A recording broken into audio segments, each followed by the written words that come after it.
ትኩረት ሰጣቸው በነበረበት ጊዜ እነሱ ለምን ነበር ትኩረታቸውን የነፈጉ? ትኩረት መፈለግን ትተህ ዝም ባልክበት ቅጽበት ግን በድንገት አስተዋሉ። ያ ያንተ ዝምታ ከመቼውም ጊዜ በላይ ለምን ያናውጣቸዋል? ፈልገህ በደወልክላቸው ጊዜ ችላሉ። መልእክት ስትልክላቸው ገሸሽ አደረጉ። ለመቀራረብ ስትሞክር አራቁ። ነገር ግን ካጠገባቸው በጠፋ ጊዜ አሁን እየፈለጉህ ነው፣ እያሰቡህ ነው። የሚሰማቸው የማጣት ስሜት አጋጣሚ አይደለም፣ የሰው ልጅ የተፈጥሮ ሁኔታ እንጂ። ዛሬ ይህንን ጉዳይ በጥልቀት ተረዳዋለህ። ዓለም መለማመጥንና መለመንን አታከብርም። ጥንካሬን ትፈልጋለች፣ ማሳደድን አትሸልምም። የተውህን ሰዎች ማሳደድ ባቆምክበት ቅጽበት የአንተን አለመኖር እንዲጋፈጡት ታስገድዳቸዋለህ።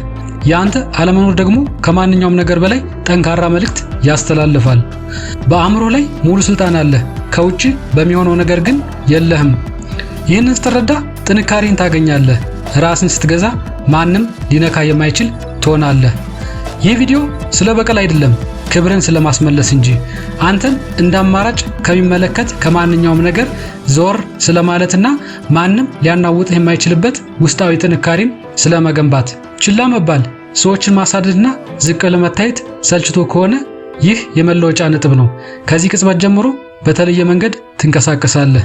ብዙ አታወራም፣ ነገሮችን በጣም አታሳድድም። ለራስህ የሚኖርህን ዋጋም ከፍ ታደርጋለህ። አንደኛ፣ ማሳደድን አቁም። የማይፈልግህን ማንንም ሰው ማሳደድህን አቁም።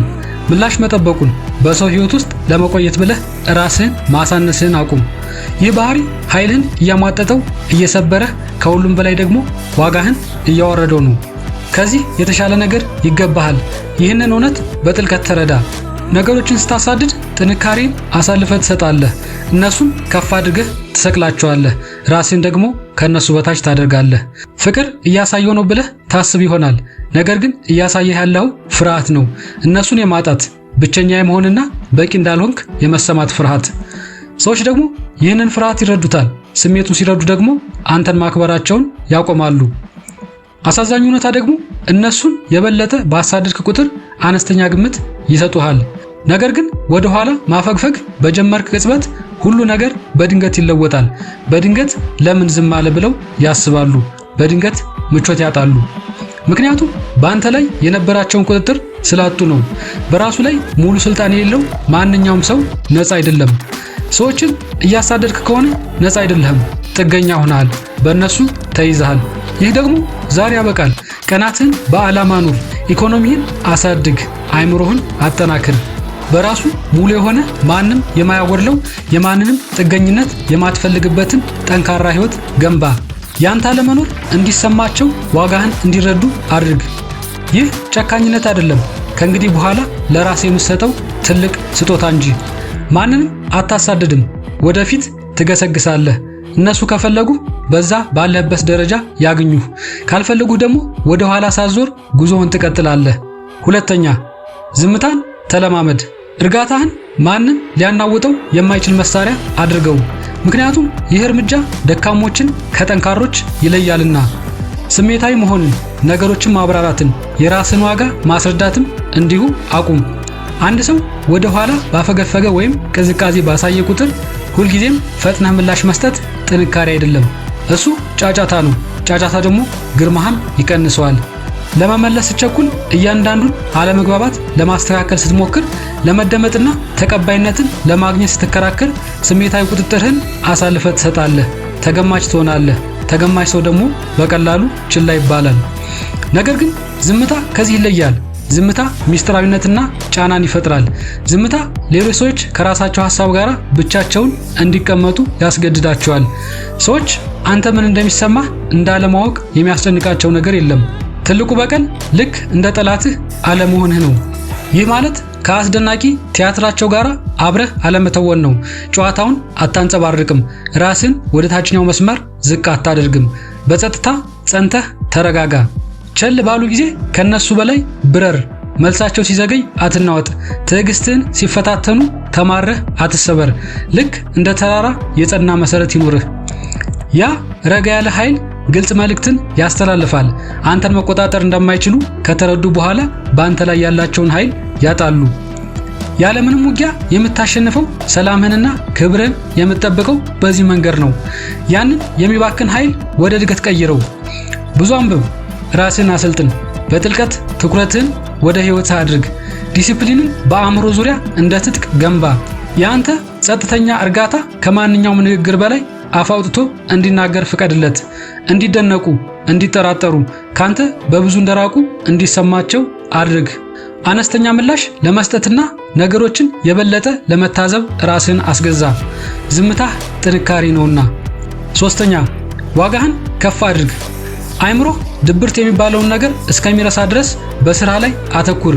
አንድ ሰው ችላ ካለ በኋላ ልታደርገው የምትችለው በጣም ኃይለኛው እርምጃ የራስን ዋጋ ለነሱ ለማረጋገጥ መሞከር አይደለም፣ ራስን ለራስ ብለህ ማሻሻል እንጂ። ጥሎ የሄደን ሰው ተመልሶ እንዲመጣ በመጠበቅ በሩ ላይ ማፍጠጥህን አቁም። ትንሽ ዞር በልና በጣም ጠንካራ፣ በጣም ሙሉና በጣም ትርጉም ያለው ህይወት መገንባት ጀምር። ከህይወትህ የወጣው ሰው ማን እንደሆነ ማስታወስ እስኪያክት ድረስ። ምክንያቱም አብዛኛው ሰው በግልጽ የማይቀበለው እውነት አለ። ሰዎች በፈለጉት ጊዜ የሚገኝ መስሎ የሚታያቸውን ነገር ችላ ይላሉ። ነገር ግን የራቀ መስሎ የታያቸውን ነገር ያሳድዳሉ። ሁልጊዜ የምትጠበቅና ዝግጁ ሰው ከሆንክ በቀላሉ የምትተካ ትሆናለህ። ነገር ግን በእድገት ላይ ስታተኩር አእምሮህን፣ አካልህን፣ ክህሎትህንና ዓላማህን ወደ ላቀ ደረጃ ስታሸጋግር ህልውና ዋጋ ያለው ይሆናል። ዋጋ ያለው ነገር ደግሞ በፍጹም እንደ ቀላል ነገር አይቆጠርም። በእያንዳንዱ ቀን ትርጉም ያለው ህይወትን መኖር ጀምር። እያንዳንዱን ቀን እንደ ሙሉ የህይወት ክፍል ቁጠረው። ይህ ማለት በአንድ ሰው ትኩረት ላይ እየተጨነቅ ሰዓታትን ማባከን ማቆም። ያንን ጊዜ ራስህን ለመለወጥ ተጠቀምበት። ጅም ገብተህ ጥንካሬን ገንባ። አዳዲስ ክህሎቶችን ተማር። ያንን ቢዝነስ ጀምር። የሚያስፈሩና ትላልቅ የሚመስሉ ግቦችን ተጋፈጥ። በዓላማ ተንቀሳቀስ። ሰዎችን በማሳደድ የምታባክናት እያንዳንዷ ደቂቃ ከራስህ መጻኢ ዕድል የምትሰርቃት ደቂቃ እንደሆነች ተረዳ። ያንን ጊዜ ለራስህ መልሰህ ውሰድ። ቀንህን በራስህ እጅ እንደጨበጥከው የመኪና መሪ አድርገህ ተቆጣጠር። ፕሮግራምህ በዓላማ ሲሞላ ሳትፈልገው ከስሜታዊ ወጥመዶች በላይ ከፍ ብለህ ትበራለህ። የሚገርመው ደግሞ እንደማያስፈልጉ ተረድተህ እነሱ መፈለግ ስታቆም በድንገት አለመኖርህ መለወጥህና እያደግክ እንደሆነ ይሰማቸዋል። እንግዲህ አክብሮት የሚመጣው ያኔ ነው፣ ስለለመንካቸው ሳይሆን ከቀድሞ የተሻለ ሰው ስለሆንክ። ስለዚህ ዝም ብለህ የሆነ አጋጣሚ እስኪመጣ ድረስና ከፍ እስኪያደርግ ድረስ አትቀመጥ። ተነስና ራስን ከፍ አድርግ። ችላ ላሉ ሰዎች እድገትህን አሳያቸው። 4ኛ ስሜትን ተቆጣጠር። እነሱ የሚጠብቁትን አይነት ስሜታዊ ምላሽ በፍጹም አትስጣቸው። ስሜቶችህ ትልቅ ጥንካሬዎች ናቸው። ያ የሚሆነው ግን ልትቆጣጠራቸው የቻልክ እንደሆነ ብቻ ነው። ቁጣ፣ ሐዘን ወይም ተስፋ መቁረጥ ባህሪን እንዲቆጣጠሩት በፈቀድክበት ቅጽበት በራስህ ህይወት ላይ ያለህን ስልጣን ታጣለህ። ከሁሉም የከፋው ደግሞ ያሳነሰ ሰው ያ የመረበሽ ስሜት ይሰማዋል፣ እንደተናወጥክ ያስባል። ይህ ደግሞ ለነሱ ጉልበት ይሰጣቸዋል። ያንን ጉልበት ደግሞ በፍጹም አሳልፈህ አትስጣቸው። ረጅም መልእክት ይልካሉ፣ ይከራከራሉ፣ ይከሳሉ፣ ይበሳጫሉ፣ ራሳቸውን እየጠበቁ እንደሆነ ያስባሉ። ነገር ግን ድክመቶቻቸውን እያጋለጡ ነው። ስሜታዊ መሆን ቀላል ነው። ማንኛውም ሰው ስሜታዊ መሆን ይችላል። እውነተኛ የበላይነት ግን ውስጥ ያለው ነገር ሁሉ መጮህ በሚፈልግበት ቅጽበት በረጋ መንፈስ መቆየት ነው። ጥንካሬ ማለት ያ ነው። ዋናው ነገር በአንተ ላይ የሚደርሰው ነገር ሳይሆን ለነገሩ የምትሰጠው ምላሽ ነው። ይህንን በአእምሮ ውስጥ አስቀምጥ። ሌሎች ሰዎች እንዴት እንደሚያስቡ መቆጣጠር አትችልም። ደግነትን ማስገደድ አትችልም። ታማኝነትን መጠየቅም እንዲሁ። ነገር ግን የምትሰጠው ምላሽ ሙሉ በሙሉ መቆጣጠር ትችላለህ። ስለዚህ ራስህን እዘዝ። እነሱ በቀዘቀዙ ቁጥር አንተ የጸናህ ሁን። እነሱ በተናወጡ ቁጥር አንተ በውስጥህ እንደ ውቅያኖስ ተረጋጋ። ሲፈትኑ ለመሰበር እምቢ በል። ለውጊያ መሳሪያ እንደሚያዘጋጅ ተዋጊ አድርገህ እርምጃህን በዝግታና በጥንቃቄ ምረጥ። ታስቦበት የሚደረግ ስሜታዊ ቁጥጥር ሰዎችን ያደናግራቸዋል። እነሱ ጫጫታን ሲጠብቁ አንተ እርጋታን ስጣቸው። እንባን ሲጠብቁ ክብርን አሳያቸው። ያ ልዩነት ከማንኛውም ንግግር በላይ ያናውጣቸዋል። አእምሮህን በየቀኑ አሰልጥን፣ አሰላስል። ሐሳብህን በነፃነት ግለጽ። ብቻ መጓዝ አትፍራ። የውስጥ ዓለምህን አጠናክር። ከውጭ የሚመጣ ምንም ነገር ሊረብሽህ የማይችልበት ደረጃ ድረስ። ሚዛንን በመጠበቅ ልትናወጥና ልትነካ የማትችል ሁን። ስሜትን ተቆጣጠር እንጂ ምንም ነገር አይቆጣጠርህ። 5ኛ ጠንካራ ወሰን አብጅ። ሰዎች እንዴት ሊያስተናግዱ እንደሚገባ አስተምራቸው። ወሰን ካላበጀህ ሰዎች ያለምንም ርህራሄ ድንበርህን ይጥሳሉ። ሁልጊዜ እሺ የምትል ያልተገባ ባህሪን ዝም ብለህ የምታሳልፍ ከሆነ ጊዜህንና ጉልበትህን ምንም ዋጋ እንደሌለው ለሌሎች እያስተማርካቸው ነው። አንድ ነገር ደግሞ ዋጋ ከሌለው ማንም አያከብረውም። እነሱን ችላ ማለት ከነሱ ጋራ መጣላት ከሚያመጣው ህመም በላይ የሚያማቸው ለዚህ ነው። ምክንያቱም የማያልፉትን ግድግዳ ገንብተሃል። በፈለጉት ጊዜ ወደ ህይወትህ መግባትና መውጣት እንደማይችሉ ተረድተዋል። ያ የገነባው ግድግዳ ደግሞ ወሰን ይባላል። እሱን ደግሞ ጠንካራ አድርገህ ስትገነባው ካንተ ውጪ በሆኑ ነገሮች ላይ ሳይሆን በአእምሮ ላይ ሙሉ ስልጣን ይኖርሃል። ይህንን ስትረዳ ጥንካሬን ታገኛለህ። ያ ጥንካሬ ደግሞ የሚመጣው የትኛው ባህሪ እንደምትቀበልና የትኛውን ባህሪ እንደማትቀበል ውሳኔ መወሰን ስትችል ነው። ቅዝቃዜ እያሳየህ አይደለም፣ ስርዓት ያለው ሰው እየሆንክ እንጂ። በሁለቱ መካከል ትልቅ ልዩነት አለ። ጊዜ በጣም ውድ እንደሆነ አድርገህ መንቀሳቀስ ጀምር። ያኔ ለማይረዱ ሰዎች ራስን ማስረዳትን ታቆማለህ። ውዥንብር ለሚያመጣብህ ማንኛውም ሰው እድል መስጠትን ተው። በረጋ መንፈስ ራስህን አሽሽ። በቁጣ አይደለም ወይም በሁከት፣ በጽናትና በጸጥታ ረጋ ባለ ሁኔታ ብቻ። ቁርጠኝነት ከጮት በላይ አክብሮትን ያመጣል። አንድ ሰው ወሰንህን ሲጥስ ወዲያውኑ ድንበርህን አስከብር። በክብር ላይ አትደራደር። የተከበረ አያያዝን አትለምን። ወሰንህን እንደ ብርቱ ጠባቂ አስከብር። ወሰን ማስመር በጀመርክበት ቅጽበት ደካማ ግንኙነቶች ይጠፋሉ፣ እውነተኛዎቹ ግን ከአንተ ጋር ይቆያሉ። ህይወትህን የምታጸናውና ቁጥጥርህን መልሰህ የምታገኘው በዚህ መንገድ ብቻ ነው። ስለዚህ ቀና ብለህ ቁም። ሁልጊዜም ቅድሚያ ለራስህ ስጥ። 6ኛ ብቸኝነትን ተቆጣጠር። ብቸኝነትን ወደ ትልቅ ዕድል ቀይረው። ፊት ለፊት ተጋፈጠው እንጂ አትሽሸው። ብቸኛ መሆን ቅጣት አይደለም፣ ዝግጅት ነው። አብዛኛው ሰው ብቸኝነትን ይፈራል፣ ምክንያቱም ጸጥታ ማለት ባዶነት ይመስላቸዋል። ያ ፍርሃት ደግሞ ከተሳሳቱ ሰዎች ትኩረት እንዲሹ ያደርጋቸዋል። ከራሳቸው ጋር በጸጥታ ከመቀመጥ ይልቅ የፍርፋሪ ያክል ትናንሽ ትኩረትን መቀበል ይመርጣሉ። ያንን ስህተት አትስራ። የነገሩን ታሪክ በሌላ መንገድ ቀይረው። ብቸኝነትን እንደ ልምምድ ተጠቀምበት። ራስህን የምትስልበት ጊዜ አድርገው። እንደ ሚስጥራዊ መሳሪያም ተጠቀምበት። አንድ ሰው ችላ ሲልህ በድንገት በርካታ ሰዓታትና ቀናቶችን ለራስህ መልሰህ ታገኛለህ። ጉልበትህም ይመለስልሃል። በማህበራዊ ሚዲያ ላይ ወይም ደግሞ የቆዩ ንግግሮችን ደግመህ እያጠነጠንክ ጊዜህን አታባክን። ያ ድክመት ነው። በምትኩ ትኩረትህን ወደ ውስጥ አድርገህ ራስህን ገንባ። አካልህን አጠናክር።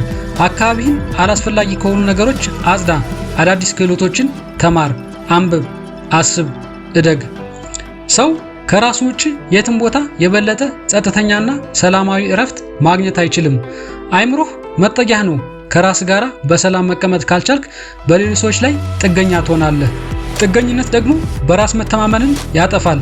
ጠንካራ ሰዎች ብቻቸውን መሆን ይመቻቸዋል፣ ምክንያቱም ከራሳቸው ጋር ያላቸው አብሮነት ዋጋ ያለው ነገር እንደሆነ ስለሚያውቁ። የራስን ህልውና ማጣጣም እንድትችል ራስን አሰልጥን። በጥልቀት አስብ፣ ግቦችን ጻፍ፣ ራስን ቅረጽ። ብቸኝነትን ስትቆጣጠር አንድ በጣም ኃይለኛ ነገር ይከሰታል። ሰዎች ነፃነትህ፣ ረጋ ማለትህና ጥንካሬህ ይሰማቸዋል። ያ የረጋ በራስ መተማመንህ ማንም ሊነካ የማይችል ያደርግሃል። ስለዚህ መራራቅን እንደ እጦት ማየት አቁም። እንደ ስጦታ እየው፣ ወደ ኃይል ቀይረው። ምንም ነገር አንተን ማስፈራቱን እስከሚያቆም ድረስ ራስን ገንባ። 7ኛ ጉልበትን ወደ እድገት ቀይረው። ስኬትህ ድምፅ አውጥቶ ምላሽ እንዲሰጥ አድርግ። ትልቁ በቀል የቃል ምላሽ ወይም ደግሞ ክርክር አይደለም። ራስን ለማስረዳት መሞከርም አይደለም። ትልቁ በቀል ከፍ ማለት ነው። እነዚያ ችላ ያሉ ሰዎች እስከማይደርሱበት ደረጃ ድረስ ከፍ ማለት። ስሜታዊ ከመሆን ይልቅ እድገትን ስትመርጥ ሁልጊዜም ታሸንፋለህ። እነሱ በሚያደርጉት ነገር ላይ ትኩረት ማድረግህን አቁም። ዝምታይን አስተውሎት ይሁን ብለህ ማሰብ ተው። ያ የሚባክን ጉልበት ነው። እንግዲህ ኃይልህን ወደ ውስጥ መልሶ የሚያጎናጽፍህ እና ህይወትን በጣም ጠንካራ አድርገህ ገንባ። በአንተ ላይ ያለውን የነሱን ጥቅም ትርጉም አልባ እስከሚሆንበት ደረጃ ድረስ። እኛ ህይወትን እየጠበቅን እያለ ህይወት ግን አልፎን ይሄዳል። ማንም ሰው እንዲያከብርህ እየጠበቅክ ዝም ብለህ አትቀመጥ። ተንቀሳቀስ። እርምጃ ውሰድ። አዲስ ነገር ፍጠር። ራስህን አሻሽል። እያንዳንዷ ትርፍ ደቂቃ አካልህን፣ ክህሎትህን፣ ገንዘብህንና አስተሳሰብህን ለማሳደግ ተጠቀምባት። በጥሩ ሁኔታ ልበስ፣ በጠንካራ ሁኔታ ተናገር፣ በዓላማ ተንቀሳቀስ። ተመልሰው ሲያዩህ በፍጹም እስከማያውቁህ ደረጃ ድረስ ሙሉ በሙሉ ራስህን ለውጥ። ስኬታማነትን ማወጅ አያስፈልግህም። ውጤቶችህ ራሳቸው አፍ አውጥተው ይናገሩልሃል። በራስ መተማመንህ ብርሃኑን ይፈነጥቃል። አብዛኛው ሰው የማያስተውለው እውነት አለ። ሰዎችን ስታሳድድ ትንሽነት ይሰማሃል። ግቦችን ስታሳድድ ግን ኃያል ትሆናለህ። ስለዚህ በምትኩ እድገትን አሳድ። ሕይወትህ የሆነ መልእክት ይኑረው። ጨዋነትና ስርዓትህ መልስ ይሁንልህ። ፍላጎትህ እድገት ይሁን። እንዲረዳህ ባልፈለገ ሰው ዘንድ ለመረዳት በማሰብ አንዲት ሰከንድ እንኳን አታባክን። ራስህ በጣም ዋጋ ያለው አድርገህ ገንባ። ትክክለኛዎቹ ሰዎች ብቻ በአጠገብህ መቆም እስከሚችሉ ድረስ ከፍ በል። እድገትህ ኃይልህ ነው። ስኬትህ ደግሞ ስላንተ የሚናገር ድምጽህ። 8ኛ ሰላምህን ጠብቅ። ከማይመች ስፍራ ያለምንም ማብራሪያ ዞር ብለህ ሂድ። የራስን ሰላም ለመምረጥ ስትል ለማንኛውም ሰው ማብራሪያ መስጠት ዕዳ የለብህም። ከማይመች ሁኔታ በመራቅህ የጥፋተኝነት ስሜት አይሰማህ።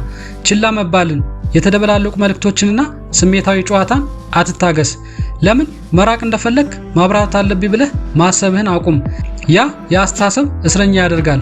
ነፃነት የሚጀምረው ያንተ ሰላም ከነሱ አስተያየት በላይ እንደሚያስፈልግህ በወሰንክበት ቅጽበት ነው። አብዛኞቹ ሰዎች እስረኛ ሆነው የሚቀሩት የመጨረሻው ምላሽን ወይም ደግሞ ይቅርታን ስለሚጠብቁ ነው። በመጨረሻ ሌላ ሰው እንዲረዳቸው ይጠብቃሉ። ስላንተ ያላቸውን አመለካከት ለማስተካከል መሞከርህን አቁም። እንዲሳሳቱ፣ እንዲገምቱ፣ እንዲያወሩ ፍቀድላቸው። ሕይወትህ የፍርድ ቤት ችሎት አይደለም። ማስረጃ ማቅረብ አያስፈልግህም። እውነተኛ ጥንካሬ ጸጥታና እርግጠኝነት የሰፈነበት ነው። አንድ ሰው ችላ ሲልህ፣ ሲያቃልልህ ወይም ጥሎ ሲሄድ ወደ ሕይወትህ እንዲመለስ አትለምነው። ነገሮችን አታብራራ፣ አትለምን። በቀላሉ ራስን ገለል አድርግ። በሕይወት ጉዞ ወደፊት ገስግስ። ያ ከነገሮች በጸጥታ መሸሽ ከማንኛውም ንግግር በላይ ያደናግራቸዋል። ምክንያቱም ራስን መቆጣጠርህና ክብርህን ከክርክር በላይ ዋጋ እንደምትሰጠው ያሳያል። አይምሮህን እንደ ምሽግ ጠብቅ። ሁከትን፣ ረብሻንና የውስጥ ሰላምህን የሚረብሽ ማንኛውም ሰው ከሕይወት አስወግድ። ደህንነትና ድጋፍ የሚሰጡህን አካባቢዎች፣ የሚያነጹህን ንግግሮች፣ ሰላም የሚጨምሩልህን ግንኙነቶች ምረጥ።